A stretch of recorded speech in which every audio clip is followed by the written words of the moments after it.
We stand at the birth of a new millennium, ready to unlock the mysteries of space, to free the Earth from the miseries of disease, and to harness the energies, industries, and technologies of tomorrow.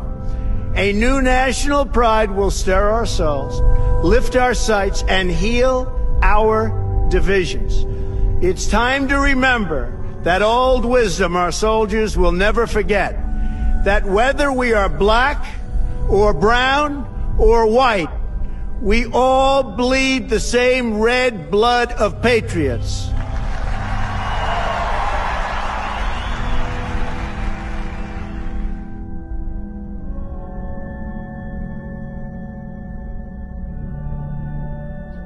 After the inauguration, the president signed a number of secret memorandums stating that he wanted the release of advanced technology,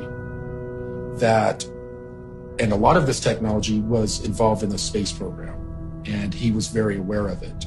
We know that President Trump is aware of advanced technologies because his uncle was the one who went in and cleared out the safe of Tesla after his death. So we are fairly sure that President Trump grew up bouncing on his uncle's knee, hearing stories of free energy. Aside from the Secret Space Program Alliance, we have a different alliance. It is made up of all of these countries that have been fighting against this cabal for 50 years or so.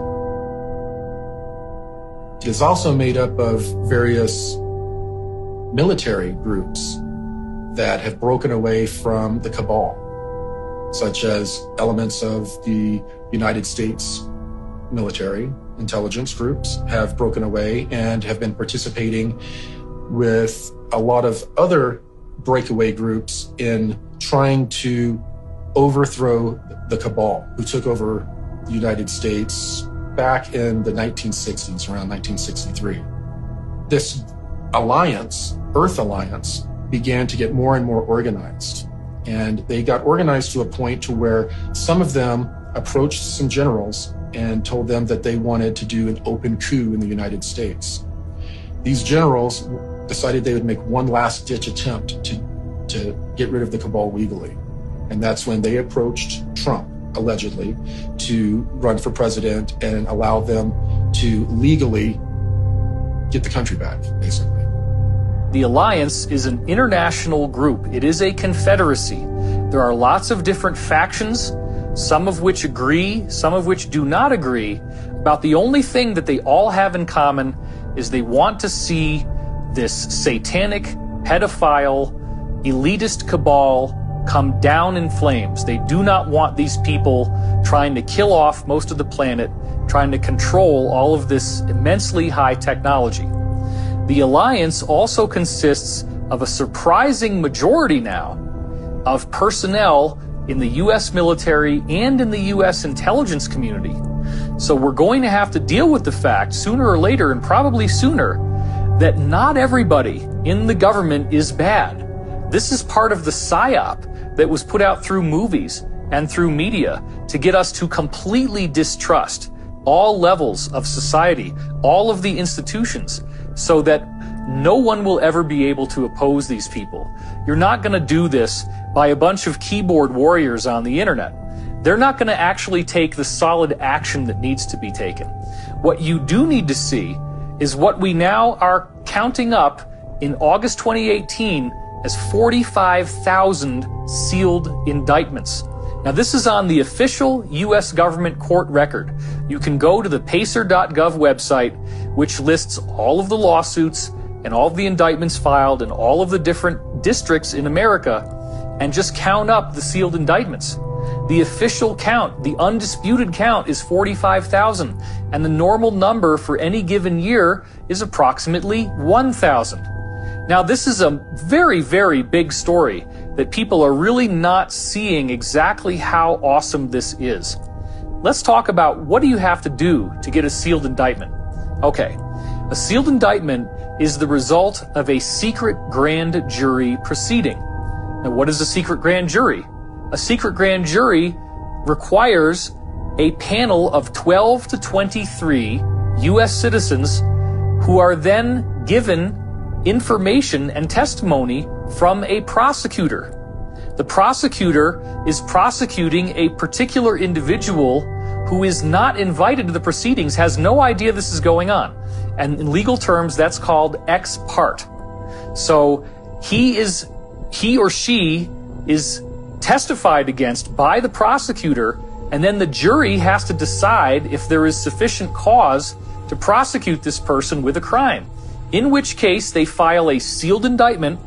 The indictment stays off the record. You don't get to know the person's name until they unseal it, at which point the person is immediately arrested. And then they get to have the regular trial by jury with a judge. But you have to understand that the prosecutor is either a federal U.S. attorney, a county district attorney, or a state attorney general. These are big, big league players. This is not some attorney that you hire in Podunk, okay? These are major players creating major indictments. And the reason why they do it this way is that they're prosecuting organized crime. Typically, that's what it is. They're prosecuting a larger ring where they can't indict one person at a time. They have to get all their ducks in a row. They have to line it all up so that when they unseal the indictments, everybody gets arrested at once, and there's no ability for them to tip each other off that something happened so that the rats can flee off of the sinking ship. They all get nailed at once. The phenomenon known as Q, or QAnon, came onto the scene at the very end of October 2017. And what essentially occurred is that a group that called themselves Q began posting on anonymous online image boards called 4chan and 8chan. And what they were posting was a lot of questions, a lot of suggestions, a lot of very interesting and intriguing data sets that essentially laid out a real-time takedown of the deep state by alliance and white hat groups behind the scenes. As the QAnon briefings recently stated, these indictments are going to be like Watergate times 1,000. We've never seen anything like this in the history of the world. Some of the most recent QAnon briefings, which our insiders have told us is coming from the Alliance, have said that there are many, many figures in the controlled mainstream media who are in these indictments as well. So Harvey Weinstein is just the beginning. And isn't it interesting that when Harvey Weinstein was finally arrested, in his hand he had the biography of Elia Kazan, who was a guy in early Hollywood history who was brought in during the McCarthy investigations and sang like a songbird and ratted out many other people in Hollywood. And Weinstein has now said he is doing the same thing and that everybody in Hollywood was doing the same stuff that he was doing. So he was upset about why he got singled out. So once these indictments become unsealed, this will be the fulfillment of the mass arrest scenario that I have been leaking on my website since 2009. The only two indictments that we've had unsealed so far involved the cult group NXIVM, the founder of NXIVM, Keith Raniere, and one of his understudies, the actress Allison Mack. These are the only two unsealed court records so far. And their unsealed indictments actually labeled child sex trafficking on them.